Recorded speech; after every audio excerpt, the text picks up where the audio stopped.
Selama sebulan ini kita mau bicara terus tentang pelayanan, saudara, karena itu sebuah topik yang sangat penting yang kita harus tahu, kita harus mengerti, kita harus bisa mengerti mengapa gereja kita melakukannya dengan cara demikian, saudara. Dan hari ini kita mau bicara tentang bukankah ada hamba Tuhan dalam gereja, saudara? Lalu untuk apa orang-orang harus pelayanan? Dan saya mau bicara dulu dari pertama bahwa memang kekristenan adalah bicara soal menjadi seperti Yesus. Kita semua tahu tentang itu, betul nggak ya? Ada yang sudah tahu, ada yang belum tahu bahwa kata Kristen sesungguhnya dulunya dimulai sebagai ejekan. Kristen itu artinya adalah peniru-peniru Yesus yang mau eh, kayak mirip-mirip mau jadi cak Tuhan Yesus. Di sebuah kata ejekan yang mungkin kalau sekarang itu seperti kata-kata begini. Kalau ada orang suka nari, lalu dibilang, oh dia mau jadi kayak BTS, diuyoi, dikatoi, kayak itu caranya. Nah, kata Kristen itu adalah seperti itu pada awalnya. Adalah seperti orang-orang yang mau jadi peniru-peniru, pengikut-pengikut daripada Kristus, Yesus Kristus. Tapi itu adalah sebuah kebenaran yang benar sesungguhnya, saudara. Bahwa orang Kristen itu adalah orang-orang yang harus menjadi semakin mirip Yesus dari waktu ke waktu. Dalam perilakunya, dalam kata-katanya, itulah sebuah target atau tujuan dari setiap orang percaya menjadi semakin mirip dengan Tuhan Yesus dari hari ke hari. Amin, saudara? Amin. Dan minggu lalu kita udah belajar begini kan, dari minggu lalu Musa Minggu sudah ngomong tentang bahwa Tuhan Yesus pun datang, bukan untuk dilayani, melainkan untuk melayani, untuk memberi bahkan. Dia datang untuk melayani dan memberi. Padahal dia adalah Raja, dia adalah Tuhan, dia adalah orang yang hebat, orang besar, guru terkenal, tetapi dia datang dikatakan sebagai orang-orang yang mau melayani, bukan dilayani. Dia datang untuk melayani dan memberi, dan karena itulah alasan mengapa hamba Tuhan saudara suka mengajak saudara ikut pelayanan, saudara. Bukan supaya banyak yang bantuin, jadi pekerjaan hamba Tuhan jadi lebih ringan, tetapi karena semua hamba Tuhan pengen rindu sekali setiap kita menjadi mirip dengan Tuhan Yesus dari waktu ke waktu. Dan karena Yesus melayani, kita juga memang harusnya tidak bisa tidak melayani. Lalu pertanyaan kembali begini, lalu untuk apa ada hamba Tuhan dalam gereja? Mengapa tidak mereka saja yang lakukan semua pelayanan, lalu kita tinggal nikmati pelayanan? Saya ajak saudara buka firman Tuhan dalam Efesus 4, ayat 11 sampai 16. Kita bakal baca bergantian firman Tuhan ini. Efesus pasal 4, ayat 11 sampai 16. Mari saudara boleh buka kitab di handphone saudara, atau di buku kalau saudara bawa, yang di rumah saudara bakal lihat tampilannya di layar saudara. Efesus pasal 4, ayat 11 sampai 16. Sudah ketemu? Yang sudah ketemu katakan amin. Kalau gitu kita baca bergantian, saya ayat 11, saudara baca ayat 12 sampai selesai, saudara. Dimulai dari saya, dikatakan demikian, dan ialah, yaitu Tuhan, yang memberikan baik rasul-rasul maupun nabi-nabi, baik pemberita-pemberita Injil maupun gembala-gembala dan pengajar-pengajar.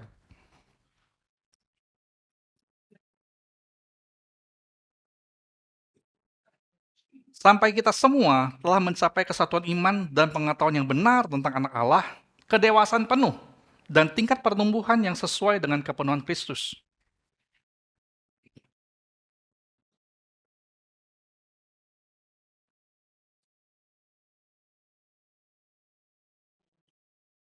Tetapi dengan teguh berpegang kepada kebenaran, di dalam kasih kita bertumbuh, di dalam segala hal ke arah Dia, Kristus yang adalah kepala.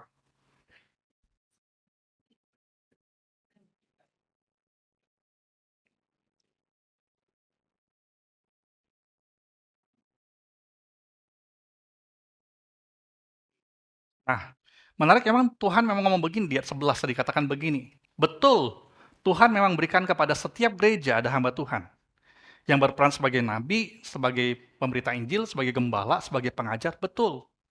Tetapi Tuhan memang tidak pernah merancang bahwa semua pelayanan itu dikerjakan oleh hanya hamba Tuhan. Tuhan merancang bahwa kita seperti sebuah tubuh yang semua anggotanya punya peranan dan punya bagian yang harus kita lakukan.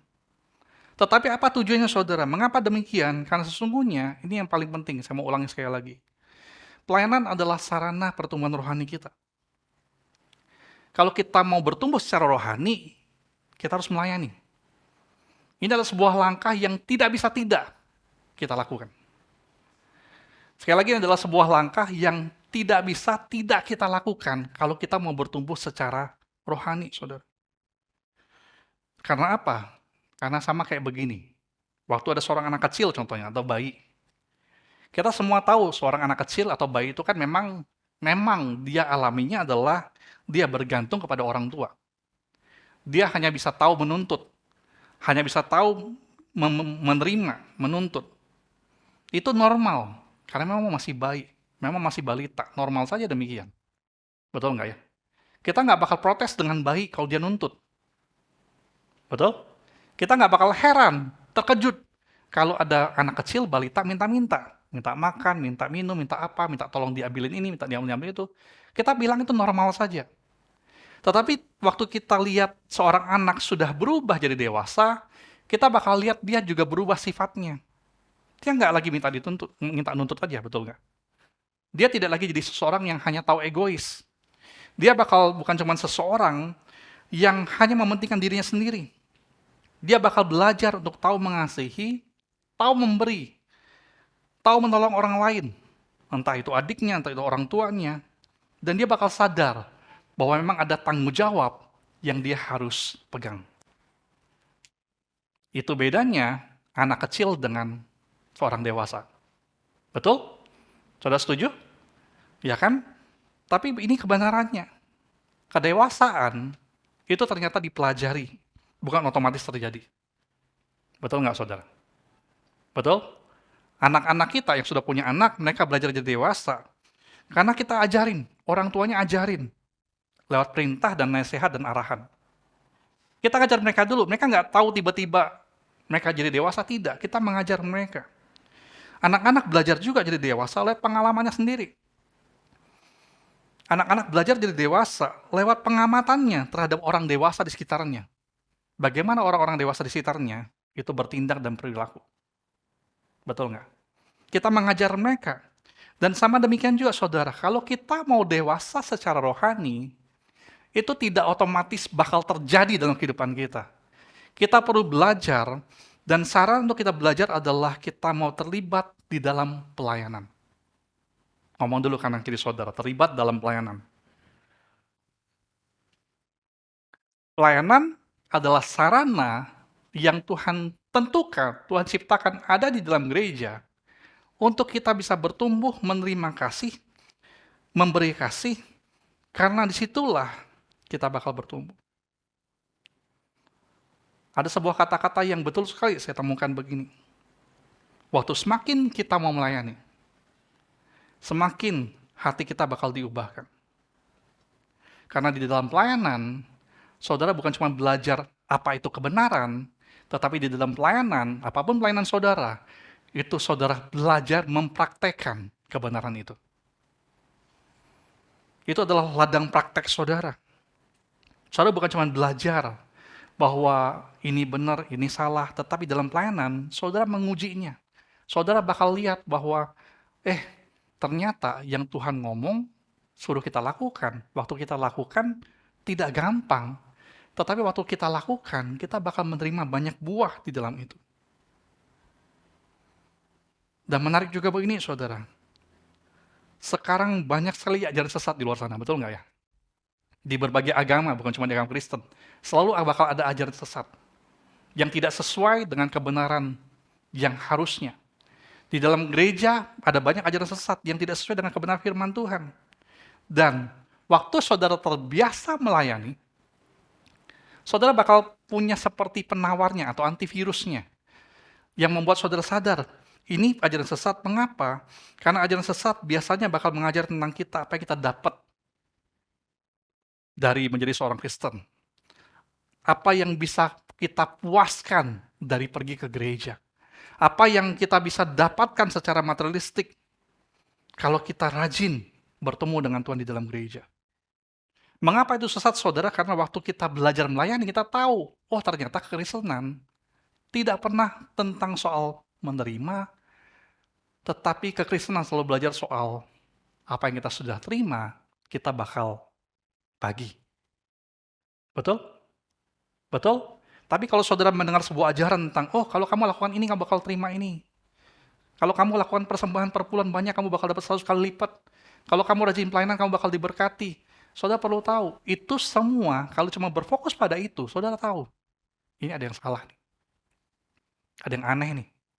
Kalau bicara tentang soal terus tentang berkat, berkat, berkat, tetapi tidak pernah mengajar saudara memberi, melayani, saudara bakal heran, dan tahu, dan sadar, dan peka bahwa ada sesuatu yang salah dengan pengajaran seperti itu. Karena apa? Karena saudara terbiasa melayani Tuhan. Semakin saudara melayani, semakin saudara bakal diubahkan. Kalau kita mau hidup dekat dengan Tuhan, kita tentu saja membayangkan Tuhan Yesus itu bakal selalu bersama dengan kita setiap hari. Betul nggak? Kita seperti mengajak Yesus pergi ke toko, kita seperti mengajak Yesus pergi ke pasar, pergi ke kantor, pergi sekolah, kemanapun kita pergi, kita pengen dekat dengan Tuhan, kita berharap Tuhan juga dekat dengan kita. Betul? Itulah kekristenan harusnya. Betul? Tapi kalau saudara, seperti ada kata-kata begini dari seorang pendeta, namanya Rick Warren, dia ngomong begini, saudara. Kristus adalah pribadi yang paling berfokus pada diri orang lain yang pernah saya tahu. Saya tidak dapat membayangkan berjalan bersamanya tanpa melayani orang lain. Saudara bayangkan nggak kalau betul-betul kita ajak Tuhan pergi ke pasar, atau pergi ke toko, atau pergi bekerja. Saudara bayangkan nggak kalau betul-betul Yesus ada di samping kita, dia bakal terus melayani orang-orang. Kalau ada yang jatuh, dia bakal jadi orang pertama yang bakal bantu orang itu berdiri. Betul? Kalau ada kebutuhan dia lihat, ada orang yang lagi butuh pintunya dibukain, dia bakal jadi orang pertama yang bukain pintu. Betul? Kalau ada seseorang yang lagi kesusahan, dia bakal jadi orang pertama yang membantu. Saudara bayangkan, itulah seharusnya yang kita punya, hati melayani, dimanapun kita pergi. Kalau kita berkata kita adalah orang-orang yang hidup dekat dengan Tuhan, yang harusnya setiap hari, bukan cuma hari Minggu di gereja. Betul? Betul, saudara? Betul? Bukankah itu yang kita mau? Kita hidup dekat dengan Tuhan setiap hari. Tapi faktanya begini, kalau kita betul-betul mau hidup dekat dengan Tuhan setiap hari, kita bakal bisa membayangkan kita punya hati yang melayani kemanapun kita pergi. Lalu apa tugas seorang hamba Tuhan di gereja, saudara? Hamba Tuhan punya tugas, banyak. Intinya adalah memperlengkapi.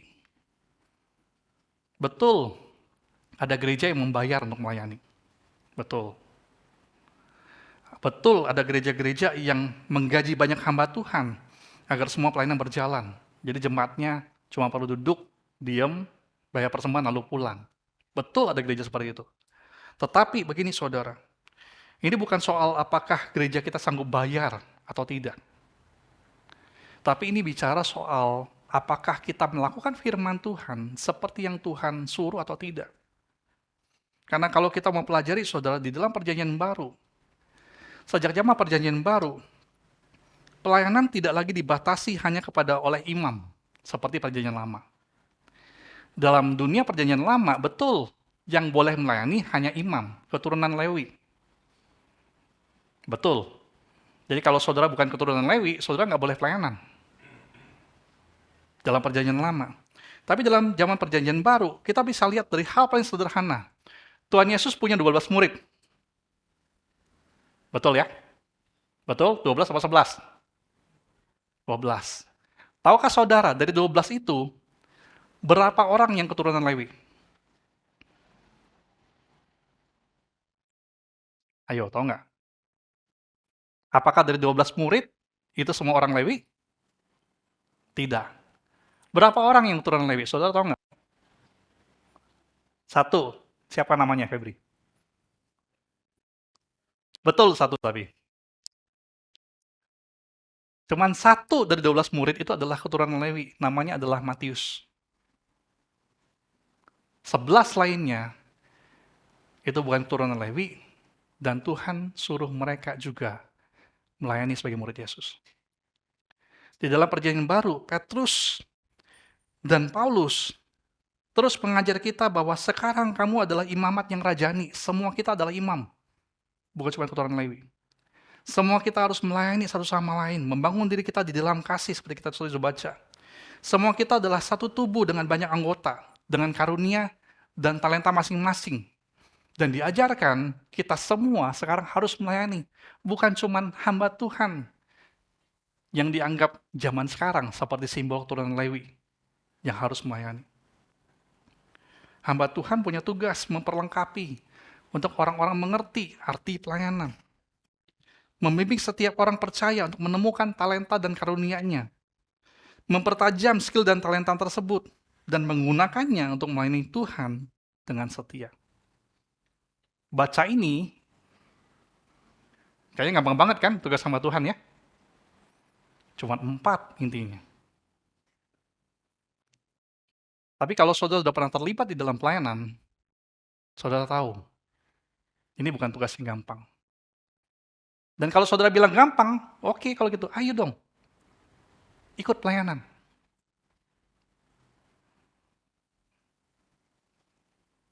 Saudara bakal tahu, gampang atau tidak gampang.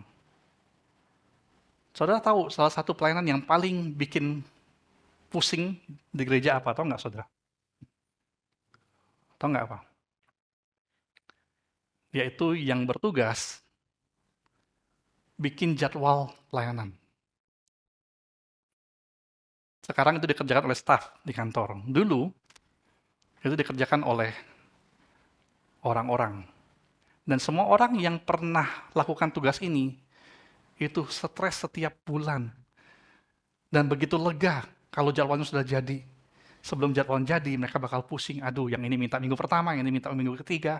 Dan kita harus membantu setiap orang sesuai kebutuhan mereka, sesuai kepentingan mereka. Selama mereka punya hati melayani. Dan itu pun yang kayaknya cuma bikin jadwal, nggak gampang. Saudara. Dan namanya pelayanan, sesungguhnya memang nggak ada yang gampang. Tidak nyaman. Karena seperti saya sudah ngomong di hari Jumat kemarin, pelayanan adalah penyembahan, pelayanan adalah pengorbanan bahkan, dan pelayanan adalah kehormatan. Tetapi mau tidak mau kita bakal belajar bahwa setiap orang yang melayani, itu memang tidak gampang, tetapi model gereja seperti inilah yang dimana setiap orang di dalam gereja itu yang melayani. Model gereja seperti itulah yang Tuhan mau terjadi sesuai dengan firman Tuhan yang kita punya di Alkitab. Amin, saudara? Amin? Selama sebulan ini, saudara bakal dengar terus tentang pelayanan. Dan saudara tidak bakal cuma dengar tentang pelayanan, kita bakal bukakan pada saudara kebutuhan-kebutuhan apa yang ada di dalam gereja yang saudara bisa bantu melayani. Saudara bahkan bisa datang kepada hamba Tuhan atau kepada care leader saudara, ngomong, saya mau bikin pelayanan yang baru, boleh nggak? Kita dengerin. Kalau betul kita lihat itu kebutuhan, harus dilayani, kita bakal buka pelayanan baru.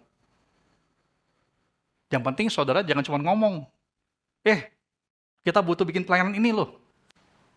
Oke, bagus. Tapi saya nggak bantu pelayanan ya, saya cuma kasih usul aja gitu. Saya nggak bantu. Ya jangan begitu. Karena Tuhan mau kita semua menjadi gereja yang jemaatnya bukan jadi konsumen, bukan cuma jadi penonton, tetapi jadi pelaku pelayanan. Karena sekali lagi, kalau saudara mau bertumbuh secara rohani, saudara tidak bisa tidak melayani, kecuali saudara mau, saudara memang tidak bertumbuh. Ada banyak orang Kristen yang pergi ke gereja sudah tahunan, puluhan tahun, tidak bertumbuh. Mengapa? Karena cuma duduk. Nggak mau terlibat dalam pelayanan. Seperti yang Tuhan mau kita lakukan. Nah saudara, tetapi ini loh, ini poin pentingnya juga yang kita perlu tahu. Kebenaran nggak berhenti sampai di sana, saudara. Tapi Tuhan juga ngomong begini kok, Tuhan juga tahu kadar pekerjaan setiap anggota itu berbeda. Tidak semua orang bakal punya pelayanan yang sepertinya sama rata. Karena adil tidak pernah berarti itu sama rata. Betul? Adil itu berarti sesuai porsinya, sesuai kapasitasnya, sesuai kemampuannya. Adil itu bukan berarti begini, harus semua dibagi sama rata. Tetapi sesuai porsinya, kemampuannya, kapasitasnya. Adil itu bukan berarti begini. Saya di rumah ada 4 orang. Ada saya, Vini, ada Sam 7 tahun, ada Every 1 tahun. Lalu waktu kami beli pizza, ada isi 8 potong.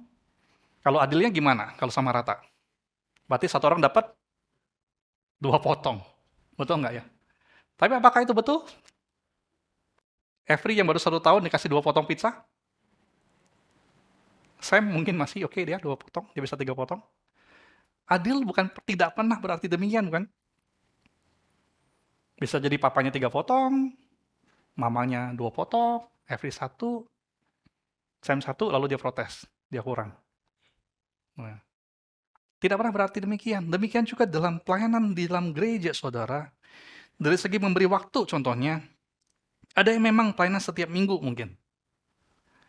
Ada yang pelayanan 1 bulan 1 kali. Ada juga yang memang pelayanannya cuma setahun sekali, saudara. Contohnya, yang pelayanan dekorasi. Kan nggak mungkin kan pelayanan dekorasi setiap minggu kan? Setiap minggu mereka bikin apa, mereka bikin apa. Pertama kita uangnya nggak ada, yang kedua juga tidak diperlukan kan, lakukan itu setiap minggu. Mereka pelayanan 1 bulan 1 kali. Karena itulah yang mereka punya sesuai dengan kemampuan mereka, kapasitas mereka. Nah, yang pelayanan setiap bulan tidak perlu iri hati dengan yang pelayanan setahun sekali.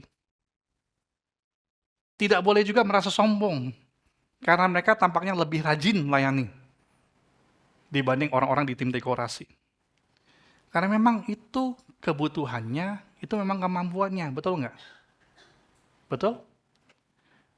Jadi kalau memang ada orang yang bisa pelayanan cuma setiap minggu kelima, dulu kita punya tuh satu WL yang cuma bisa pelayanan setiap minggu kelima. Memang cuma bisa setiap minggu kelima, bukan karena dia membatasi dirinya demikian. Salah tidak? Tidak.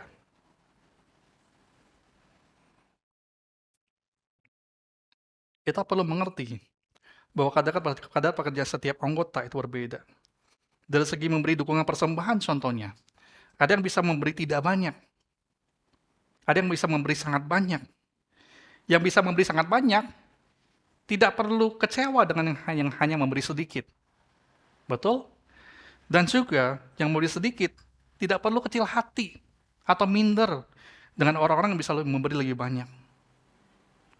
Sejak tahun lalu, saudara, kita punya satu pelayanan baru, namanya adalah support ministry.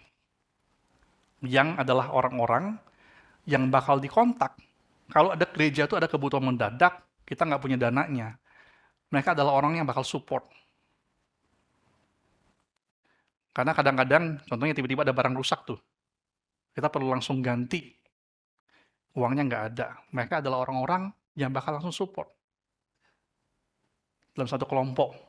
Di info, kita butuh ini, lalu mereka beresin. Itu pelayanan bukan? Pelayanan. Setiap kita harus setia dengan pelayanan yang Tuhan taruh kepada kita. Setia dengan porsi, kapasitas, kadar yang Tuhan sudah percaya kepada kita. Yang paling penting adalah, ini pertanyaan pentingnya. Sudahkah saudara melayani? Melakukan fungsi saudara, peranan saudara seperti yang seharusnya dalam gereja? Sudahkah kita memberi yang terbaik? Atau cuma yang sisa? Karena saudara perlu tahu, tidak ada pelayanan yang terlalu kecil sampai tidak dibutuhkan. Saya kasih contoh tadi di atas, di youth. Bahwa gereja itu seperti 5 jari ini. Saudara pernah nggak sih salah satu jarinya terluka, lalu perlu diperban atau perlu diapain sampai salah satu jari nggak bisa digunakan, pernah nggak? Siapa yang pernah? Pernah ya? Pernah pukul apa gitu ya? Palu atau apa sampai diperban gitu besar kan? Betul? Dalam gereja tuh kayak ada 5 ini. Tapi kalau salah satu tidak berfungsi, kita mau ngambil gelas aja, yang 2 detik jadi 7 detik. Jadi lebih pelan, betul? Karena ada satu yang sedang tidak bisa berfungsi. Kelingking, luka aja, yang bakal ngilu siapa? Ya kan? Seakan-akan 5 jari yang sakit, betul nggak ya? Kalau saudara pernah kelingking yang sakit, betul?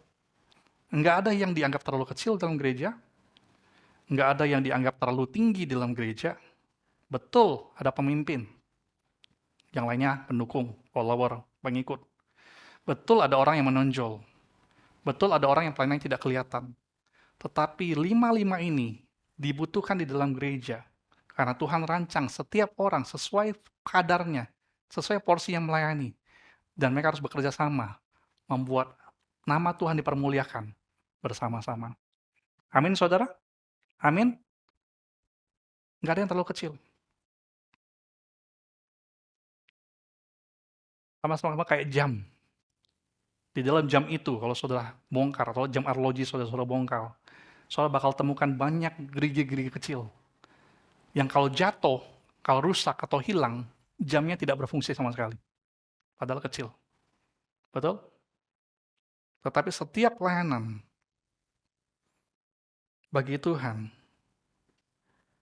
kecil ataupun besar, yang paling penting adalah kita lakukan dan kita setia di situ. Saya berdoa, saudara, mulai sekarang, di gereja kita, dan di seluruh gereja Tuhan, saya berdoa tidak lagi ada orang-orang yang ngomong seperti ini. Saya mau jadi jemaat biasa aja lah. Karena saudara perlu tahu, bukan sekedar kita itu kurang orang untuk melayani. Tetapi karena itu adalah langkah yang keliru. Karena firman Tuhan ngomong begini, kalau kita mau bertumbuh, kita tidak bisa tidak melayani. Nah, minggu depan kita bakal bicara bagaimana saudara melakukannya. Bagaimana saudara bisa terlibat. Dalam hal apa saja saudara bisa terlibat. Minggu depan, Musa Mingming akan menyampaikannya buat saudara. Nah, saudara bakal tahu di mana saja saudara bisa terlibat. Bagaimana saudara melakukannya. Karena kita mau lakukan banyak hal. Karena kita mau kembali lagi saudara, menjadi tidak cuma bertahan karena pandemi. Kan pandemi buat kita 3 ibadah jadi cuma 1 ibadah. Betul? Dan karena itu banyak yang tidak pelayanan, karena memang pelayanannya berkurang. Karena kan jadi berkurang ibadahnya juga. Tetapi sekarang kita mau kembali berusaha maksimal untuk memuliakan nama Tuhan bersama-sama. Amin, saudara? Amin, mari kita berdoa.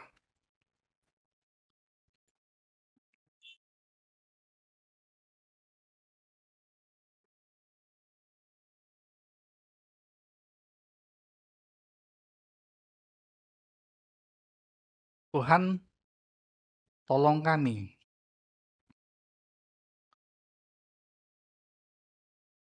untuk mau sungguh-sungguh sadar waktu kamu hidup dekat dengan Tuhan, hati Tuhan bakal selalu penuh dengan pelayanan. Kalau kami mau bertumbuh dengan sehat, kami akan mau jadi semakin mirip dengan Tuhan, yang juga datang untuk melayani bukan dilayani. Tuhan tolong kami melakukannya, karena dibutuhkan komitmen, kesetiaan, kerendahan hati, untuk kami boleh sama-sama melayani satu sama lain, seperti yang Tuhan perintahkan di dalam firman Tuhan. Berikan kepada kami hati menyembah Tuhan, hati mau berkorban, hati mau setia, hati mau rendah hati, supaya kami semua mau melayani Tuhan bersama-sama. Tuhan tolong kami melakukannya, karena kami selalu butuh pertolongan Tuhan. Dalam Tuhan kami berdoa, sama-sama kita katakan, amin.